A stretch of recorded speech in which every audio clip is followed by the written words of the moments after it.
فائدہ کیا ہے؟ انسان کو خوف اور غم سے نجات دیتا ہے۔ یاد کرو وہ وقت جب ہم نے تم پر یعنی بنی اسرائیل پر کوہ طور اٹھا کر تم سے پختہ عہد لیا تھا اور کہا تھا جو کتاب ہم تمہیں دے رہے ہیں اسے مضبوطی کے ساتھ تھامنا اور جو احکام اور ہدایات اس میں درج ہیں انہیں یاد رکھنا۔ پھر ان کے اس موقع کو یاد کر کے اپنے پہ دیکھ لیجئے کہ یہی حکم ہمارے لیے بھی ہے۔ جو کتاب دی جا رہی ہے مضبوطی سے پکڑنا، اس سے الگ ہو کے زندگی نہیں بسر کرنا، اور جو کچھ اس میں لکھا ہے اس کو فالو کرنا۔ اسی ذریعے سے توقع کی جا سکتی ہے کہ تم تقویٰ کی روش پہ چل سکو گے، مگر اس کے بعد تم اپنے عہد سے پھر گئے۔ اس پر بھی اللہ کے فضل اور اس کی رحمت نے تمہارا ساتھ نہ چھوڑا، ورنہ تم کبھی کے تباہ ہو چکے ہوتے۔ یعنی اللہ نے پھر بھی دنیا میں جینے کا جو وقت لکھا تھا وہ موقع دیا، وہ آزادی دی، جیسے آج ہم مسلمانوں کو آزادی ملی ہوئی ہے کہ ہم اس طرح زندگی نہیں بسر کر رہے جو اللہ تعالیٰ کتاب میں چاہتا ہے کہ ہم بسر کریں، لیکن پھر بھی یہ اللہ کا خاص کرم ہے کہ وہ ہمیں مہلت دے رہا ہے۔ شاید ہم کسی وقت جاگ اٹھیں، شاید ہم وہ کرنے لگیں جو وہ ہم سے چاہتا ہے۔ پھر تمہیں اپنی قوم کے ان لوگوں کا قصہ تو معلوم ہی ہے جنہوں نے ہفتے کا قانون توڑا تھا۔ ہم نے انہیں کہہ دیا کہ بندر بن جاؤ اور اس حال میں رہو کہ ہر طرف سے تم پر دھتکار پھٹکار پڑے۔ اس طرح ہم نے ان کے انجام کو اس زمانے کے لوگوں اور بعد کی آنے والی نسلوں کے لیے عبرت اور ڈرنے والوں کے لیے نصیحت بنا کر چھوڑا۔ پھر وہ واقعہ یاد کرو جب موسیٰ علیہ السلام نے اپنی قوم سے کہا کہ اللہ تمہیں ایک گائے ذبح کرنے کا حکم دیتا ہے۔ مصری چونکہ گائے کی پرستش کرتے تھے، تو یہ اللہ کی کتاب کی حامل قوم جب ان کے بیچ میں رہی تو انہی کی عادتیں اختیار کر لی اس نے، اور یہ بھی گائے کی محبت میں مبتلا ہو گئے، اس کا احترام کرنے لگے۔ تو اللہ تعالیٰ نے اس کو دور کرنے کے لیے، شرک سے نجات دینے کے لیے ان کو کیا کہا؟ گائے ذبح کرو۔ کہنے لگے کیا تم ہم سے مذاق کرتے ہو؟ جیسے آج بھی مسلمانوں کو بعض اوقات جب دین کے کسی حکم کی طرف بلایا جاتا ہے تو وہ کیا کرتے ہیں؟ مذاق کرتے ہو ہم سے، ہم کریں یہ میں کروں؟ موسیٰ علیہ السلام نے کہا میں اس سے خدا کی پناہ مانگتا ہوں کہ جاہلوں کی سی باتیں کروں۔ یعنی ایک پیغمبر کی یہ شان نہیں ہو سکتی کہ وہ اپنی طرف سے کچھ بات کرے۔ بولے اچھا اپنے رب سے درخواست کرو، کیونکہ ماننا نہیں چاہتے تھے۔ اب دیکھیے ان کی حجت بازیاں کہ وہ ہمیں اس گائے کی کچھ تفصیل بتائے۔ موسیٰ علیہ السلام نے کہا اللہ کا ارشاد ہے کہ وہ ایسی گائے ہونی چاہیے جو نہ بوڑھی ہو نہ بچیا، بلکہ درمیانی عمر کی ہو، لہذا جو حکم دیا جاتا ہے اس کی تعمیل کرو۔ پھر کہنے لگے اپنے رب سے یہ اور پوچھ دو کہ اس کا رنگ کیسا ہو۔ موسیٰ علیہ السلام نے کہا اللہ تعالیٰ فرماتا ہے زرد رنگ کی گائے ہونی چاہیے جس کا رنگ ایسا شوخ ہو کہ دیکھنے والوں کا جی خوش ہو جائے۔ پھر بولے اپنے رب سے صاف صاف پوچھ کر بتاؤ کیسی گائے چاہیے۔ ہمیں اس کی تعین میں اشتباہ ہو گیا ہے، ہم کو پتہ نہیں چلتا کہ وہ کون سی گائے ہے۔ اللہ نے چاہا تو ہم اس کا پتہ پا لیں گے، کیونکہ ماننا نہ چاہتے تھے، اس لیے سوال پہ سوال، سوال پہ سوال، مشگافیاں، حجت بازیاں۔ موسیٰ علیہ السلام نے جواب دیا اللہ کہتا ہے کہ وہ ایسی گائے ہے جس سے خدمت نہیں لی جاتی، نہ زمین جوتتی ہے نہ پانی کھینچتی ہے، صحیح سالم اور بے داغ ہے۔ اس پر وہ پکار اٹھے کہ ہاں اب تم نے ٹھیک پتہ بتایا۔ پھر انہوں نے اسے ذبح کیا اور وہ ایسا کرتے معلوم نہ ہوتے تھے۔ بات یہ ہے کہ اللہ تعالیٰ کا دین بڑا سمپل سیدھا سادہ ہے۔ ہمارے لیے حکم کیا ہے؟ جو بات سامنے آئے اس پر عمل کر لیں، لیکن عموماً ہم اس کو لینے کی بجائے طرح طرح کے سوال کرتے ہیں، بال کی کھال اتارتے ہیں، اور جتنے سوال زیادہ کرتے ہیں اتنا ہی دین کو بوجھل کر لیتے ہیں، اتنا ہی مشکل بنا لیتے ہیں، اور پھر عمل نہیں کرتے اور دین سے باہر ہو جاتے ہیں۔ اس لیے دین کے اندر بہت زیادہ بحث و تمہیز بہت اختلافات کو بھی جنم دیتی ہے، اور بعض اوقات انسان کو دین کی روح سے بہت دور کر دیتی ہے۔ اس لیے بنی اسرائیل کے ایسے رویے سے سبق سیکھنا چاہیے اور اس طرز عمل سے پرہیز کرنا چاہیے۔ پھر انہوں نے اسے ذبح کیا اور وہ ایسا کرتے دکھائی نہ دیتے تھے۔ اور تمہیں یاد ہے وہ واقعہ جب تم نے ایک شخص کی جان لی تھی، پھر اس کے بارے میں جھگڑنے اور ایک دوسرے پر قتل کا الزام تھوپنے لگے، اور اللہ نے فیصلہ کر لیا تھا کہ جو کچھ تم چھپاتے ہو اللہ اسے کھول کر رکھے گا۔ اس وقت ہم نے حکم دیا کہ مقتول کی لاش کو اس کے ایک حصے سے ضرب لگاؤ، یعنی جس گائے کے ذبح کرنے سے تم سمجھتے تھے قیامت ٹوٹ پڑے گی، اب اسی گائے کے نتیجے میں مقتول جو ہے، ایک مردہ جو ہے وہ زندہ ہوگا۔ دیکھو اس طرح اللہ مردوں کو زندگی بخشتا ہے۔ ایک اور سبق یہ سکھانا مقصود تھا کہ آخرت کے بارے میں ان کا جو یقین تھا وہ کچھ شک و شبہ کا شکار ہو گیا تھا کہ پتہ نہیں جی کر اٹھنا بھی ہے یا نہیں۔ تو فرمایا کہ دیکھو جس طرح اللہ نے ایک مردہ گائے کے ذریعے ایک مردہ پر چوٹ لگا کر ضرب لگا کر مردہ زندہ کر دیا، اسی طرح قیامت کے دن بھی اللہ تعالیٰ مردوں کو زندہ کر لے گا، اس کے لیے کچھ بھی مشکل نہیں، اور وہ تمہیں اپنی نشانیاں دکھاتا ہے تاکہ تم سمجھو، مگر ایسی نشانیاں دیکھنے کے بعد بھی آخرکار تمہارے دل سخت ہو گئے، پتھروں کی طرح سخت، بلکہ سختی میں کچھ ان سے بھی بڑے ہوئے، کیونکہ پتھروں میں سے تو کوئی ایسا بھی ہوتا ہے جس میں سے چشمے پھوٹ بہتے ہیں، کوئی پھٹتا ہے اور اس میں سے پانی نکل آتا ہے، اور کوئی خدا کے خوف سے لرز کر گر بھی پڑتا ہے، اللہ تمہارے کرتوتوں سے بے خبر نہیں۔ یعنی جو شخص حقیقت کو دیکھ کر، سچائی کو دیکھ کر، پا کر بھی نہ مانے، پھر اس کا دل پتھر سے زیادہ سخت ہوتا ہے۔ حالانکہ آپ دیکھیں کہ پتھر لینڈ سلائیڈنگ ہوتی ہے تو پتھر لڑھک جاتے ہیں، پتھروں کے اندر سے چشمے نکلتے ہیں، گویا پانی ان کے نیچے ہوتا ہے، وہ جگہ دیتے ہیں، پھٹتے ہیں تو پانی نکل آتا ہے، اور بعض اوقات کثیر تعداد میں پانی ہوتا ہے۔ لیکن جو شخص حق کی بات سن کر بھی نہ ٹوٹے، تکبر نہ چھوڑے، حق کو پہچان کر آنکھیں بند کر لے، ایسے لوگوں کا کوئی علاج نہیں۔ اسی لیے ہم دیکھتے ہیں کہ اللہ کے رسول صلی اللہ علیہ وسلم نے سنگ دلی سے پناہ مانگی ہے۔ آپ صلی اللہ علیہ وسلم نے فرمایا، لا تکثروا الکلام بغیر ذکر اللہ، اللہ کے ذکر کے بغیر بہت زیادہ باتیں نہ کیا کرو۔ کیوں؟ اس لیے کہ اللہ کے ذکر کے بغیر کثرت کلام جو ہے وہ دلوں کی سختی کا باعث بنتی ہے، اور اللہ کے نزدیک انسانوں میں سے سب سے زیادہ دور، اور اللہ سے سب سے زیادہ دور انسانوں میں سے وہ شخص ہے جس کا دل سخت ہو۔ حضرت انس کہتے ہیں نبی صلی اللہ علیہ وسلم نے فرمایا، 4 چیزیں بدقسمتی کی علامت ہے، آنکھ کا جمود یعنی آنسو نہ نکلے، قساء القلب دل کی سختی، طول العمل لمبی لمبی امیدیں باندھنا، والحرص علی الدنیا اور دنیا کا لالچی ہونا، دنیا پہ حرص رکھنا۔ یہ وہ چیزیں ہیں 4 جن کے ہوتے ہوئے انسان کو پھر ہدایت نہیں ملتی۔ اور یہ کیوں پیدا ہوتی ہیں انسان کے اندر؟ دنیا کی محبت کی کثرت سے، آخرت کو بھول جانے سے، کیونکہ انسان اگر موت اور اس کے بعد پیش آنے والے واقعات کو اپنے ذہن میں رکھے تو دل نرم ہوتا جائے گا۔ افتطمعون ان یؤمنوا لکم، اب مسلمانوں سے خطاب ہے کہ اے مسلمانوں، اب کیا ان لوگوں سے تم یہ توقع رکھتے ہو کہ یہ تمہاری دعوت پر ایمان لے آئیں گے؟ ایسے سنگ دل لوگ، ایسے سخت دل لوگ کہ جن پہ کوئی بات اثر نہیں کرتی، وہ تمہارے نبی کو مان لیں گے، اس کتاب کو مانیں گے؟ حالانکہ ان میں سے ایک گروہ کا شیوا یہ رہا ہے کہ اللہ کا کلام سنا، پھر خوب سمجھ بوجھ کر جان بوجھ کے اس میں تحریف کی۔ اصل بات یہ کہ تحریف انسان کب کرتا ہے؟ اللہ کے کلام کو بدلنے کی کوشش کب کرتا ہے؟ جب خود کو اس کے مطابق نہیں بدلتا۔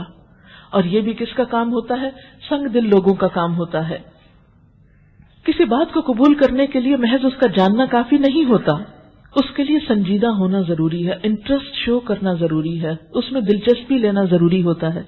یہود کا حال یہ تھا کہ انہوں نے اپنی کتابوں میں تبدیلیاں کر لیں اور اپنی خواہشات کے مطابق اس میں اضافے کر لیے، اور جس چیز کو دیکھا کہ یہ ہماری مرضی کے خلاف ہے، وہاں کوئی ایسے الفاظ ڈال دیے، اس کے ایسے معنی بیان کر دیے کہ جس سے وہ اپنے آپ کو دین والا بھی کہہ سکے اور اپنی مرضی اور اپنی خواہش پہ بھی چل سکیں۔ جیسا علامہ اقبال نے بھی کہا نا، خود نہیں بدلتے قرآن کو بدل دیتے ہیں۔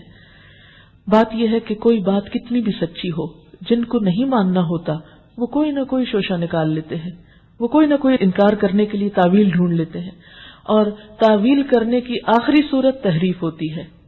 تو قرآن کو پڑھنے والے، قرآن سیکھنے اور سکھانے والے ہمیشہ اس بات پر ضرور دھیان رکھیں کہ وہ قرآن کے مطابق اپنے آپ کو بدلیں گے، اپنی خواہشات پر چلنے کے لیے قرآن میں تبدیلی نہیں کریں گے، کیونکہ ایسی نیت سے پڑھنے والے ہی بھٹکتے ہیں۔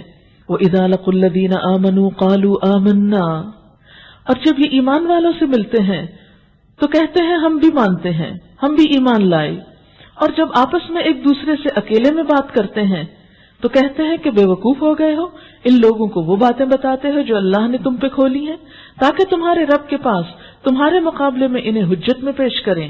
اور کیا یہ نہیں جانتے کہ جو کچھ یہ چھپاتے ہیں، جو کچھ یہ ظاہر کرتے ہیں، اللہ کو سب باتوں کی خبر ہے۔ ان میں ایک دوسرا گروہ امیوں کا ہے، امی کا لفظ سے ہے، کہتے ہیں ماں کو، وہ شخص جس کے علم کا منبع اور مبلغ اور سورس اس کی ماں ہو، جس نے کوئی فارمل ایجوکیشن نہ لی ہو، کہیں اسکول وغیرہ میں پڑھا لکھا نہ ہو۔ تو بنی اسرائیل کے دو طبقے تھے، ایک علماء کا طبقہ تھا اور ایک عوام کا طبقہ تھا۔ علماء صرف خود کتاب پڑھتے پڑھاتے تھے، عوام کو اس کی کوئی خبر نہیں تھی، ان کے پاس دین کا کوئی علم نہیں تھا۔ تو ایسے لوگوں کا اب ذکر کیا گیا۔ پیچھے تو علماء کی بات کی گئی نا کہ انہوں نے اپنی خواہشات کے مطابق اپنی کتاب کو بدل دیا۔ اب عوام کا کیا حال ہے؟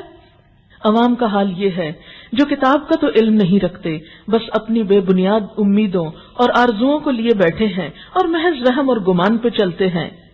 بس ہلاکت اور تباہی ہے ان لوگوں کے لیے جو اپنے ہاتھوں سے شریعت کا نوشتہ لکھتے ہیں اور پھر لوگوں سے کہتے ہیں یہ اللہ کے پاس سے آیا تاکہ اس کے معاوضے میں تھوڑا سا فائدہ حاصل کر لے۔ اصل میں یہود کا طریقہ یہ تھا، ابن عباس کی روایت کے مطابق، کہ امانی سے مراد یہاں وہ جھوٹے قصے ہیں جو یہود نے اپنے دین کے بارے میں گھڑ رکھے تھے اور وہ عوام میں خوب پھیل گئے تھے۔ انہوں نے ایسی ایسی کہانیاں عوام کو سنا رکھی تھی، نجات کے ایسے سستے نسخے بتا رکھے تھے کہ عوام اسی پہ خوش ہوتے تھے، یعنی حق نہیں بتاتے تھے، سچی بات نہیں بتاتے تھے۔ وہ ایسے ایسے قصے سناتے تھے اپنے بزرگوں کے کہ جس کے سحر میں کھو کر اصل بات سے وہ دور ہو گئے تھے۔ وہ سمجھتے تھے کہ ہم نے صرف اگر کسی بڑے کا دامن تھام لیا تو ہماری بھی ساتھ ہی نجات ہو جائے گی، یہ قرآن پڑھنا، سیکھنا اور عمل کرنا کس لیے، اس مشقت میں پڑھنے کی کیا ضرورت ہے۔ تو یہاں پر اللہ تعالیٰ پھر ان کے لیے سخت وعید کی بات کرتے ہیں، ان کے ہاتھوں کا یہ لکھا بھی ان کے لیے تباہی کا سامان ہے اور ان کی یہ کمائی بھی ان کے لیے موجب ہلاکت ہے۔ وہ کہتے ہیں کہ دوزخ کی آگ ہمیں ہرگز چھونے والی نہیں۔ کیوں؟ وہ کہتے تھے نحن ابناء اللہ و احباؤ، ہم اللہ کے بیٹے ہیں، اس کے پیارے ہیں، اس کے پسندیدہ ہیں، یہ آگ ہمارے لیے نہیں ہے۔ آج ہم بھی تو یہ سمجھتے ہیں ہم محمد صلی اللہ علیہ وسلم کی امت میں سے ہیں، ہم جو کچھ بھی کریں آپ ہم کو چھڑا لیں گے، یہ آگ ہمارے لیے نہیں ہے۔ اللہ یہ کہ چند روز کی سزا مل جائے تو مل جائے۔ ان سے پوچھو کیا تم نے اللہ سے کوئی عہد لے رکھا ہے جس کی خلاف ورزی وہ نہیں کر سکتا؟ یا بات یہ ہے کہ تم اللہ کے ذمہ ڈال کر ایسی باتیں کہہ دیتے ہو جن کے متعلق تمہیں علم نہیں ہے کہ اس نے ان کا ذمہ لیا ہے، آخر تمہیں دوزخ کی آگ کیوں نہ چھوئے گی؟ جو بھی بدی کمائے گا، بلا من کسب سیئۃ، جس نے برا کام کیا اور اپنی خطا کے چکر میں پڑا رہا، احاطت بہ خطیئتہ، غلطی سے باہر نہ نکلا، غلطی میں گھرا رہا، موت بھی اسی پر آئی، فاولئک اصحاب النار، یہی لوگ دوزخ کے ساتھی ہیں، ہم فیہا خالدون، وہ اس میں ہمیشہ رہنے والے ہیں۔ محض کتاب کا مان لینا، محض آخرت کا مان لینا کافی نہیں جب تک کہ عمل اس کے مطابق نہ ہو، اور وہ لوگ جو ایمان لائیں اور نیک عمل کریں یہی جنت والے ہیں، وہ اس میں ہمیشہ رہیں گے۔ یاد کرو وہ وقت جب اسرائیل کی اولاد سے ہم نے پکا وعدہ لیا، وَإِذْ أَخَذْنَا مِيثَاقَ بَنِي اسرائیل، کس بات کا؟ لا تعبدون الا اللہ، اللہ کے سوا کسی کی عبادت نہ کرنا، وَبِالْوَالِدَيْنِ إِحْسَانًا، والدین کے ساتھ نیک سلوک کرنا، وَذِي الْقُرْبَى، اور رشتہ داروں کے ساتھ، وَالْيَتَامَى وَالْمَسَاكِينِ، اور یتیموں مسکینوں کے ساتھ، وَقُولُوا لِلنَّاسِ حُسْنًا، اور سب لوگوں سے اچھی بات کرنا، یعنی اچھی بات صرف اپنے دوستوں کے لیے نہیں، صرف اپنے رشتہ داروں کے لیے نہیں، صرف اپنے ہم مذہب لوگوں کے لیے نہیں، للناس، ساری انسانیت کے لیے۔ وَأَقِيمُوا الصَّلَاةَ وَآتُوا الزَّكَاةَ، نماز قائم کرنا، زکوٰۃ دینا، لیکن ہوا کیا؟ پکا وعدہ کر لیا انہوں نے، اور پھر ثُمَّ تَوَلَّيْتُمْ، تم منہ موڑ گئے، إِلَّا قَلِيلًا مِّنكُمْ، مگر بہت تھوڑے تم میں سے، وَأَنتُمْ مُعْرِضُونَ، اور تم تو ہو ہی منہ موڑنے والے، اعراض کرنے والے، یعنی اللہ سے کیے ہوئے وعدے کو جب چاہا توڑ دیا۔ پھر ذرا یاد کرو، ہم نے تم سے مضبوط عہد لیا تھا کہ آپس میں ایک دوسرے کا خون نہ بہانا اور نہ ایک دوسرے کو گھر سے بے گھر کرنا، تم نے اس کا اقرار کیا، تم خود اس پہ گواہ ہو، مگر آج وہی تم ہو کہ اپنے بھائی بندوں کو قتل کرتے ہو، اپنی برادری کے کچھ لوگوں کو بے خانماں کر دیتے ہو، بے گھر کر دیتے ہو، ظلم و زیادتی کے ساتھ ان کے خلاف جتھے بندیاں کرتے ہو، اور جب وہ لڑائی میں پکڑے ہوئے تمہارے پاس آتے ہیں تو ان کی رہائی کے لیے فدیے کا لین دین کرتے ہو، حالانکہ انہیں ان کے گھروں سے نکالنا ہی سرے سے تم پر حرام تھا۔ تو کیا تم کتاب کے ایک حصے پہ ایمان لاتے ہو اور دوسرے حصے کا انکار کرتے ہو؟ پھر تم میں سے جو لوگ ایسا کریں ان کی سزا اس کے سوا اور کیا ہے کہ دنیا کی زندگی میں ذلیل و خوار ہو کر رہیں اور آخرت میں شدید ترین عذاب کی طرف پھیر دیے جائیں۔ اللہ ان حرکات سے بے خبر نہیں جو تم کر رہے ہو۔ اللہ تعالیٰ نے یہود سے 4 عہد لیے تھے، کیا کہ وہ ایک دوسرے کو قتل نہیں کریں گے، ایک دوسرے کا خون نہیں کریں گے، ایک دوسرے کو جلا وطن نہیں کریں گے، ظلم اور زیادتی پر ایک دوسرے کی مدد نہیں کریں گے، اور فدیہ دے کر قیدیوں کو چھڑایا کریں گے۔ لیکن ان لوگوں نے جن قبائل سے اپنے کچھ سیاسی مفاہمتیں کر رکھی تھی، اس کے پیش نظر اس کے تحت یہ پہلے 3 کاموں کی تو پرواہ نہیں کرتے تھے، ایک دوسرے کو مار بھی ڈالتے، ایک دوسرے کے ساتھ ظلم و زیادتی بھی کرتے، لیکن جب ان کے اپنے ہم مذہب لوگ پکڑے جاتے دشمن کے ہاتھوں تو پھر چندہ جمع کر کے ان کو چھڑا بھی لاتے اور اس طرح کہتے کہ ہم اپنے دین پر عمل کر رہے ہیں۔ تو اس پر فرمایا کہ دین پر عمل صرف یہ تو نہیں کہ جو بات تمہارے مفادات کے مطابق ہو، جو تمہیں سوٹ کرتی ہو وہ تم کر لو اور باقی چھوڑ دو۔ ایسا کرنے والے تو دنیا و آخرت میں ذلیل ہوا کرتے ہیں۔ افتؤمنون ببعض الکتاب، کیا تم کتاب کے صرف بعض حصے کو مانتے ہو؟ آج اس کے مطابق ہم اپنا طرز عمل دیکھیں، ہمارا بھی تو یہی حال ہے۔ قرآن کی ان آیتوں کو تو ہم لے لیتے ہیں جن پر عمل کر کے ہماری دنیا کا کوئی نقصان نہیں ہوتا، جن پر عمل کرنے میں ہمیں کچھ آسانی ہوتی ہے، لیکن جو بات ہماری مرضی کے خلاف جاتی ہے، جس پر عمل کرنے سے ہمارے مفادات پہ کچھ زد پڑتی ہے، اس کو ہم چھوڑ دیتے ہیں۔ تو جب کسی قوم کا یہ حال ہو جائے جو اللہ کی کتاب میں پک اینڈ چوز کرنے لگے، کچھ کو لے اور کچھ کو چھوڑ دے، ان کے لیے اللہ نے یہ وعید سنائی کہ ایسے لوگوں کے لیے دنیا میں رسوائی ہے۔ آج ہم سب اس پہ پریشان ہوتے کہ امت مسلمہ دنیا میں کیوں رسوا ہو رہی ہے، آج ہمارا یہ حال کیوں ہے، لیکن ہم اصل مرض کی طرف نہیں توجہ دیتے۔ اللہ تعالیٰ نے تو فرمایا تھا وَأَنْتُمُ الْأَعْلَوْنَ إِن كُنتُم مُؤْمِنِينَ، تم ہی بلند رہو گے اگر تم ایمان لانے والے ہوئے، اگر تم سچے ہوئے۔ لیکن ہم نے کیا سچائی دکھائی، ہم نے کیا ایمان دکھایا؟ تؤمنون ببعض الکتاب، بعض کتاب کو تو لے لیا، اپنی ذاتی زندگی میں کچھ ریچولز کو تو اپنا لیا، لیکن جب معاملہ دوسروں کے ساتھ معاملہ کرنے کا ہوا تو اس وقت ہم بھول گئے۔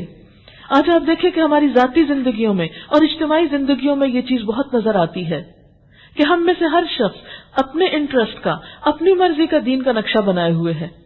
جو چیزیں اس کو سوٹ کرتی ہیں اس کو تو لے لیتا اور باقی کو وہ دین کا حصہ ہی نہیں سمجھتا، اس پر اعتراضات کر کے، کوئی تعویلیں کر کے، کوئی دلیلیں دے کر خود کو مطمئن کر لیتا ہے۔ لیکن یاد رکھیے ہمارا ایسا رویہ اللہ تعالیٰ کو راضی نہ کرے گا۔ وہ کسی سے دھوکہ نہیں کھاتا، وہ سب جانتا ہے جو ہمارے دلوں میں ہے، جو کچھ بھی ہم کرتے ہیں وہ سب اس کی نظر میں ہے۔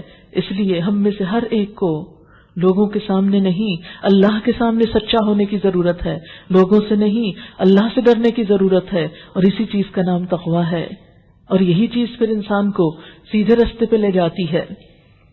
فرمایا جو قوم ایسا کرے، بعض چیزوں کو مانے بعض کو نہ مانے، ان کے لیے دنیا میں رسوائی ہے اور قیامت کے دن شدید ترین عذاب کی طرف پھیرے جائیں گے۔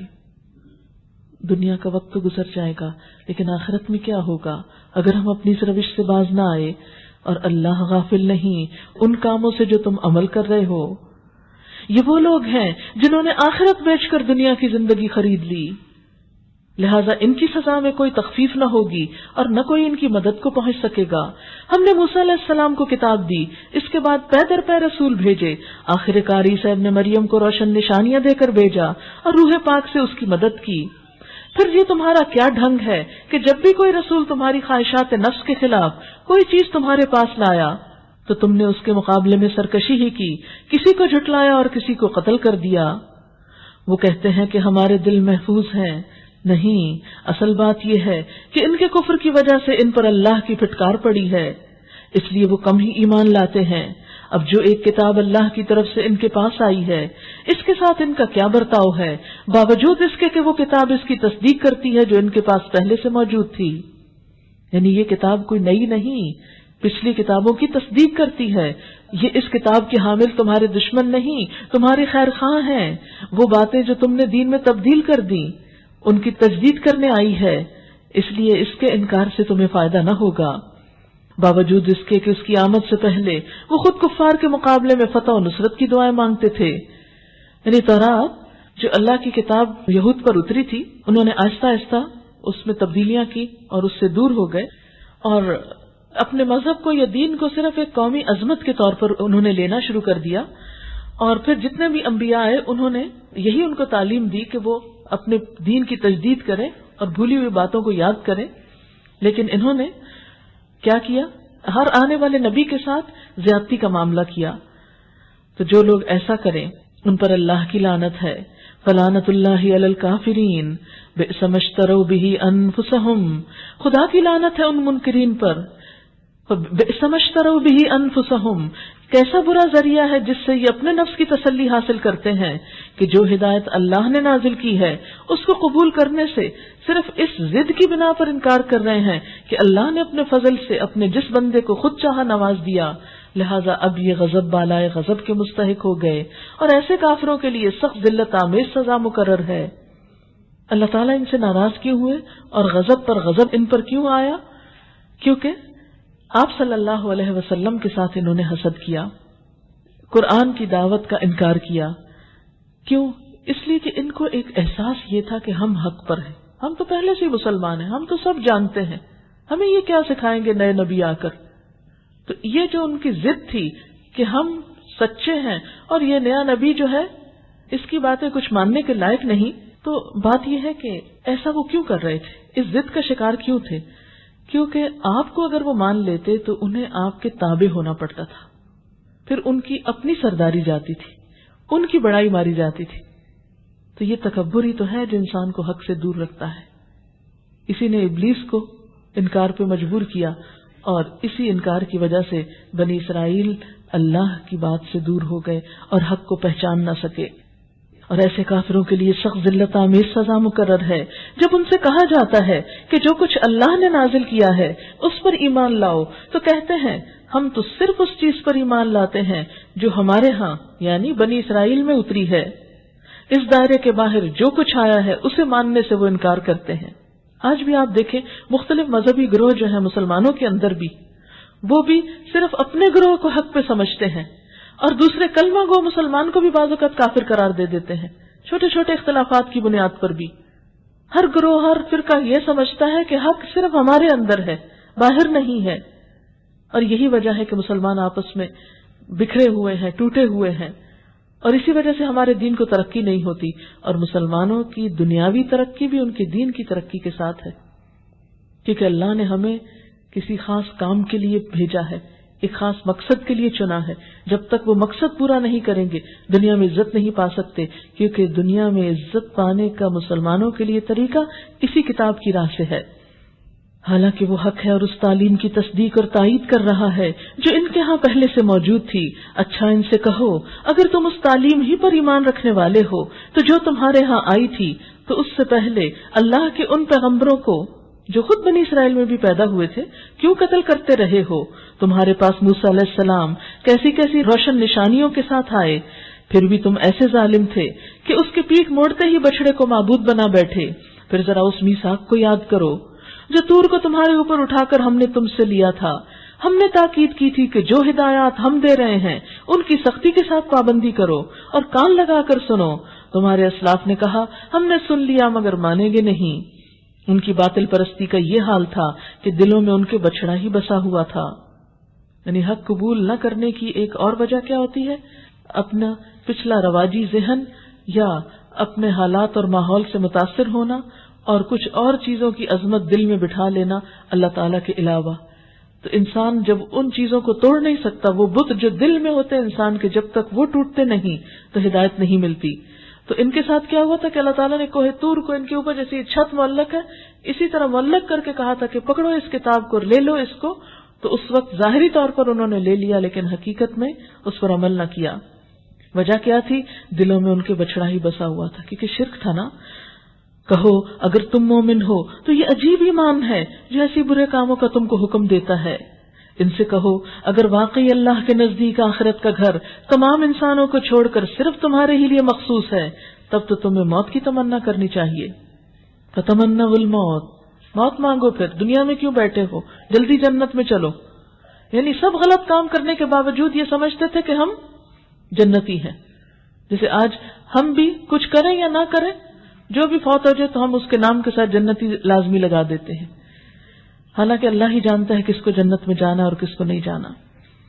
یقین جانو یہ اس کی تمنا کبھی نہ کریں گے، مرنا نہیں چاہیں گے، اس لیے کہ اپنے ہاتھوں جو کما کر انہوں نے وہاں بھیجا اس کا تقاضا یہی ہے کہ وہاں جانے کی تمنا نہ کریں، یعنی یہ پتا ہے جو آگے بھیجا ہوا ان کے اعمال میں سے۔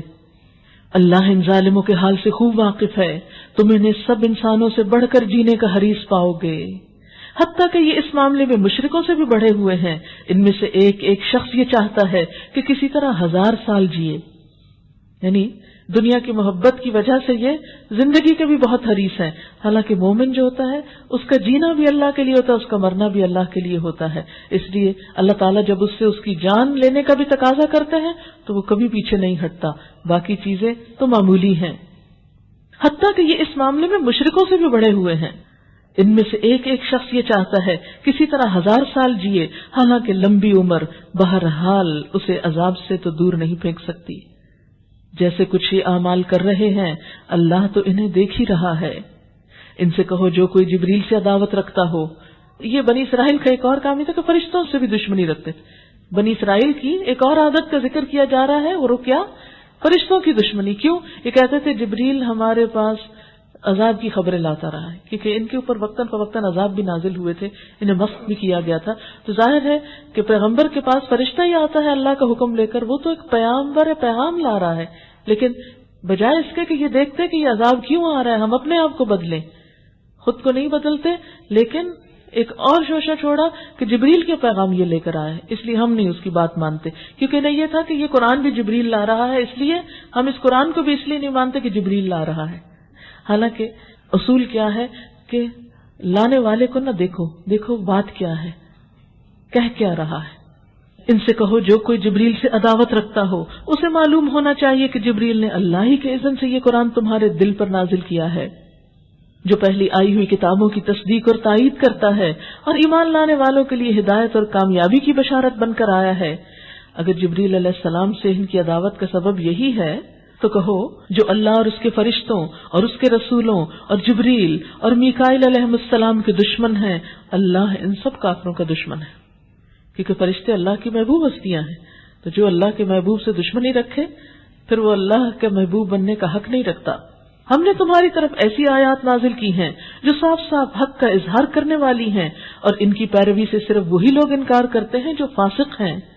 کیا ہمیشہ ایسا ہی نہیں ہوتا رہا کہ جب انہوں نے کوئی عہد کیا تو ان میں سے ایک نہ ایک گروہ نے اسے ضرور ہی بالائے طاق رکھ دیا، بلکہ ان میں سے اکثر ایسے ہی ہیں جو سچے دل سے ایمان نہیں لاتے، اور جب ان کے پاس اللہ کی طرف سے کوئی رسول اس کتاب کی تصدیق اور تائید کرتا ہوا آیا جو ان کے ہاں پہلے سے موجود تھی، تو ان اہل کتاب میں سے ایک گروہ نے اللہ کی کتاب کو اس طرح پس پش ڈالا گویا کچھ جانتے ہی نہیں، اور لگے ان چیزوں کی پیروی کرنے جو شیاطین سلیمان علیہ السلام کی سلطنت کا نام لے کر پیش کیا کرتے تھے، حالانکہ سلیمان علیہ السلام نے کبھی کفر نہ کیا۔ کفر کے مرتکب تو وہ شیاطین تھے جو لوگوں کو جادوگری کی تعلیم دیتے تھے، وہ پیچھے پڑے اس چیز کے جو بابل میں 2 فرشتوں ہاروت اور ماروت پر نازل کی گئی تھی، یعنی اللہ نے ان کی آزمائش کے لیے 2 فرشتے بھیجے تھے جو انسانی شکل میں جادو کرنا سکھاتے تھے، اور وہ فرشتے کہتے تھے ان کو جب بھی کسی کو اس کی تعلیم دیتے تھے پہلے صاف طور پہ خبردار کرتے، دیکھو ہم محض ایک آزمائش ہیں، تم کفر میں مبتلا نہ ہو۔ پھر بھی یہ لوگ ان سے وہ چیز سیکھتے جس سے شوہر اور بیوی میں جدائی ڈال دیں، یعنی جادو سیکھنے کے بہت شوقین تھے، اللہ کی کتاب کو تو بھلا دیا، پیچھے پھینک دیا۔ آج مسلمانوں کا حال کیا ہے؟ آج ہم بھی اللہ کی کتاب کو چھوڑ کر اسی قسم کے اور مشغلوں کے پیچھے پڑ گئے، اور پھر جادو بھی کس چیز پہ کرتے کہ گھر ٹوٹے۔ یاد رکھیں ایک گھر پورے معاشرے کی بنیاد ہوتا ہے، جب بنیاد ٹوٹتی ہے تو ساری عمارت ہلتی ہے۔ ایک گھر کا ٹوٹنا 2 افراد کے درمیان ہی مشکل کا سبب نہیں، 2 افراد ہی کے لیے تکلیف کا سبب نہیں، 2 خاندانوں کے لیے اور بچوں کے لیے بھی ایک بہت بڑی مشقت کا سبب ہوتا ہے۔ ایسے بچے جو ان جذباتی مسائل سے گزرتے ہیں وہ ساری زندگی ان مشکلات کو نہیں بھولتے، اور بعض اوقات وہ آئندہ زندگی میں جا کر بھی پھر پوری طرح سنبھل نہیں پاتے، وہ صحیح طور پر اپنا کام انجام نہیں دے پاتے۔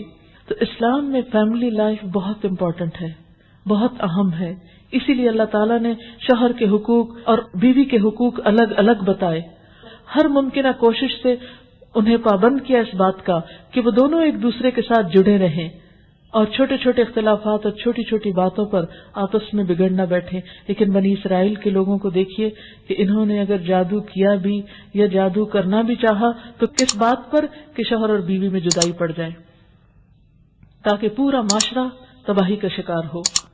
یعنی یہ ان کی سازش صرف ایک گھر کے خلاف نہیں تھی.